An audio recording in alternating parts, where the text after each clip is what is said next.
Hey everyone, welcome back to the Grit Daily podcast.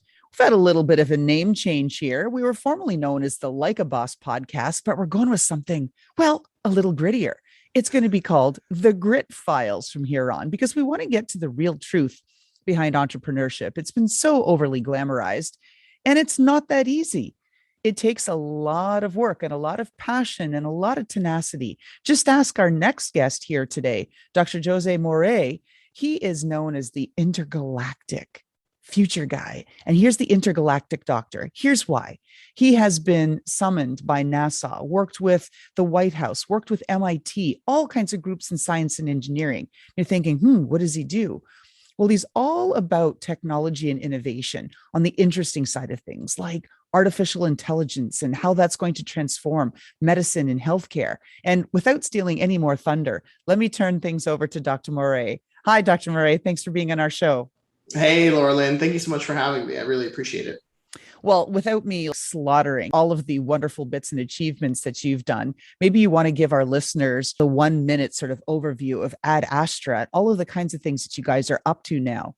Sure. So, my background, originally I'm from Puerto Rico, born and raised, and then I became a physician, moved to Florida. After medicine, I studied artificial intelligence and computer science. And that's where my career started going into technology, which I've worked, as Associate Chief Health Officer for IBM Watson Health. I've worked as Head of Innovation for Elon Musk Hyperloop project or Hyperloop idea through Hyperloop Transportation Technologies. I've worked as an advisor to the UN World Food Program on emerging technology, as well as to the White House Office of Science and Technology Policy around their Cord-19 project, which was a big AI initiative that was started last year during COVID-19.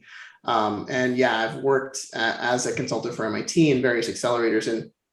But throughout my career with these different areas of technology that I've worked in, whether from research to the executive level, I've seen a lack of diversity within STEM. And it's not just a lack of diversity when it comes to ethnic minorities, but it's a lack of diversity across the board, whether it's gender identity, neurodiversity, disability diversity. And that's what inspired me to create Ad Astra Media. So about 2 years ago, I became an Eisenhower Fellow, and through the support of the Eisenhower Fellowships, I started Ad Astra Media, focused on developing STEM content. So media from digital to print to animation, live action, all of it, to be able to inspire kids from underserved communities, all that diversity I talked about, to show them protagonists within diverse STEM content from their pre-kindergarten ages to all the way through college ages, to inspire them to study STEM and to go into the fields of science and technology. And ultimately, what we are seeking to do is to diversify STEM and make it as colorful and as multicultural as the world around us. And hopefully,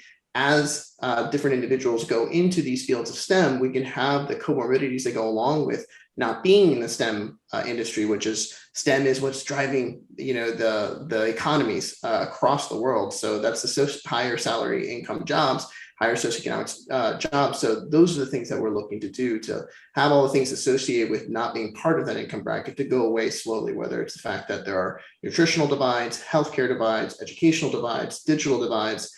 We believe that as we inspire more kids to go into these STEM fields, then we can hopefully ameliorate those problems as well. As a STEM gal and mentor myself, we're, I think, conditioned to think that, there's only, middle-aged white male or older white male scientists that have been out there and made all of these tremendous contributions. You don't have to look that hard. Now, you do have to look, but there's tons of examples across all of the fields of science. The problem is we don't learn about them in school.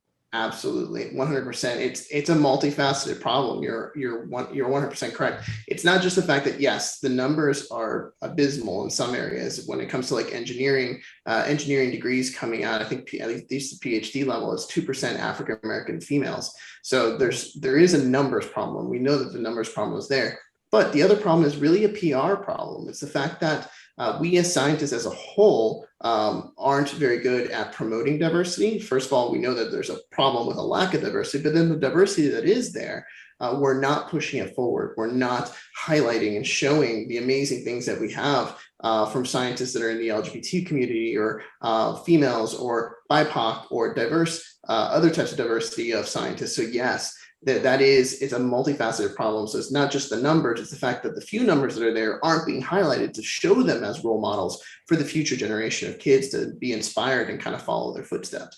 And you see this a lot when you go talk to kids, regardless if you're talking to, fourth graders or kindergarten or high school. You ask kids, especially in inner city schools, who do you follow? Who's your role model on social media? And a lot of the kids tend to seek out to be, artists, musicians, athletes. But when you ask them, all right, well, who's your favorite scientist that you follow on social media?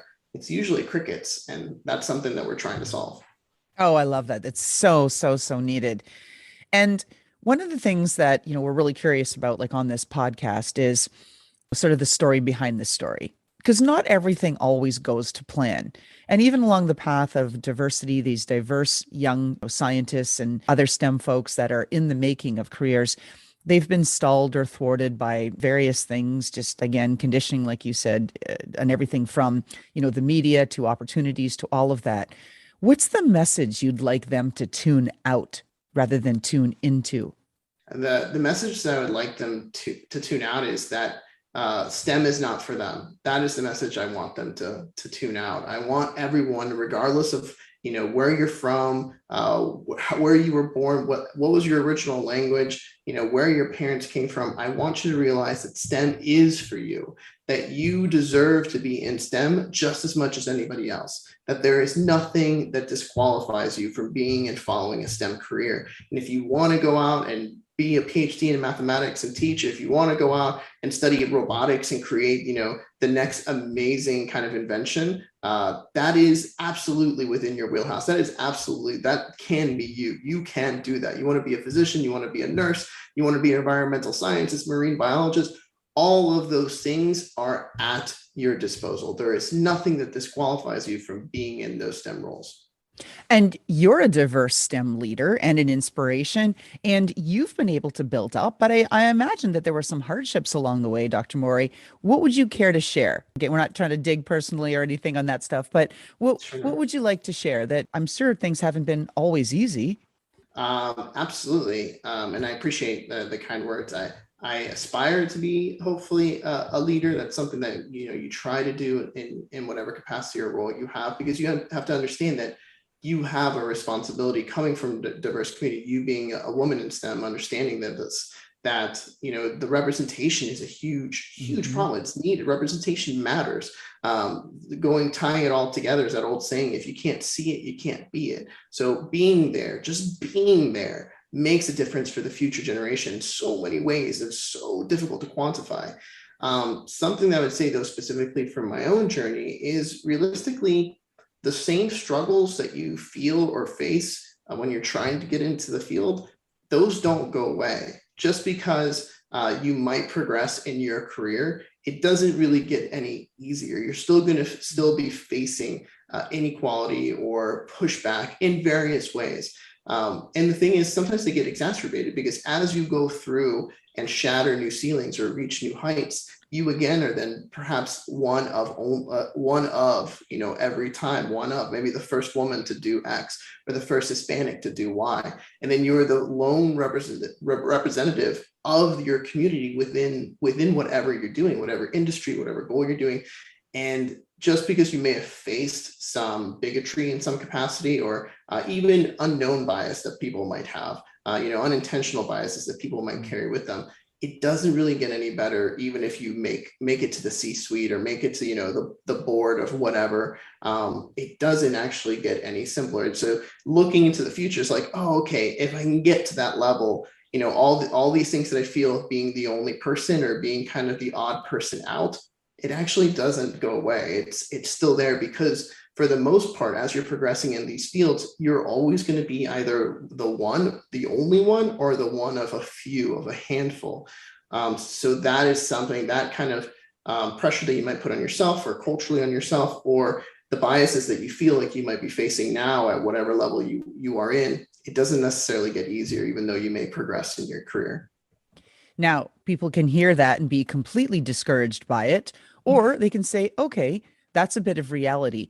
But the upside of that is that you don't have to do it alone. You can find your tribe, find other people who support you, and then move things forward. Like, for example, I know that Ad Astra is going to be embarking on a fundraising round. Maybe you want to talk about that and not being alone and getting people to put their money behind it to move this initiative forward. Absolutely, you're 100% right. That should not be something to discourage someone. If anything, that should give you fuel to understand that you cannot let up. You have to keep going, and that's kind of at the core of entrepreneurship, right? You try fast, you fail fast, you try again, you fail again, you try again. That's really resiliency. I think something that is kind of a vein that crosses all entrepreneurs.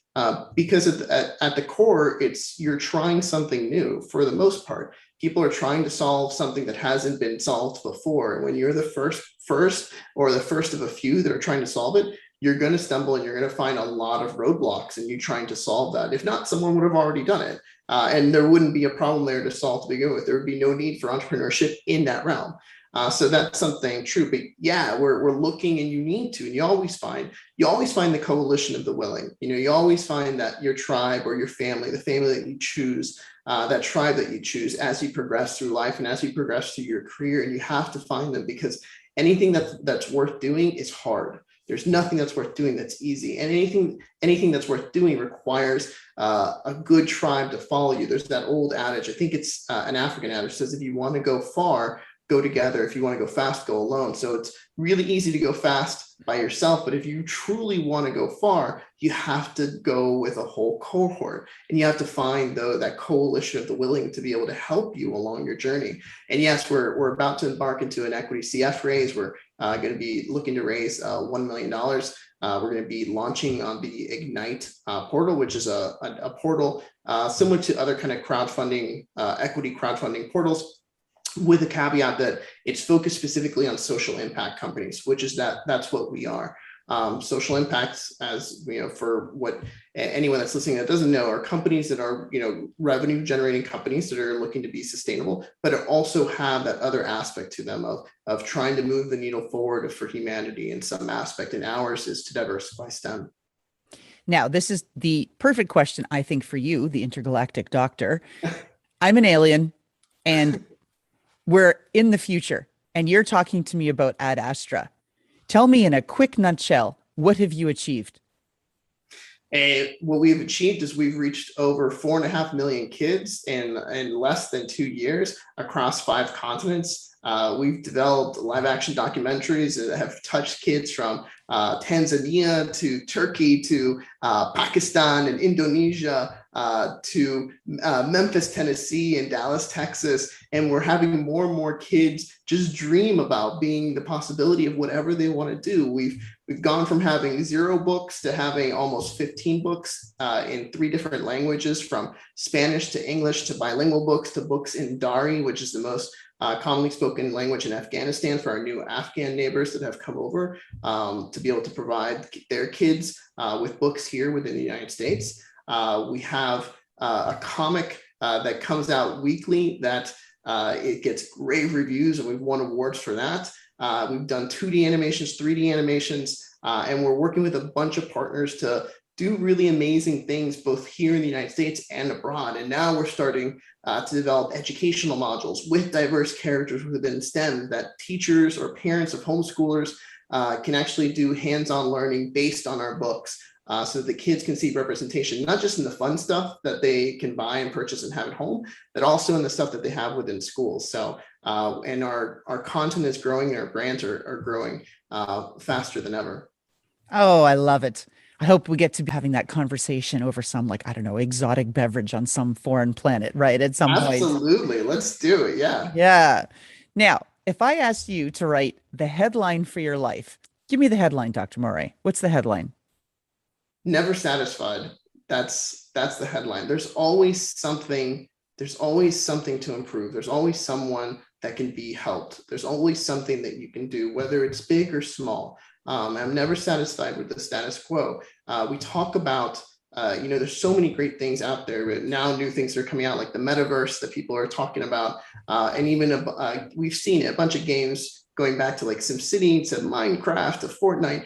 Everyone's always looking to imagine this world that they can create. They're always world building and kind of this imaginary space. Well, I think you can world build in the real world, and you can make the world exactly how you want it. And if there's something that's lacking, if there's inequality, you can fix that. And I don't think we need to be satisfied with that lack of inequality.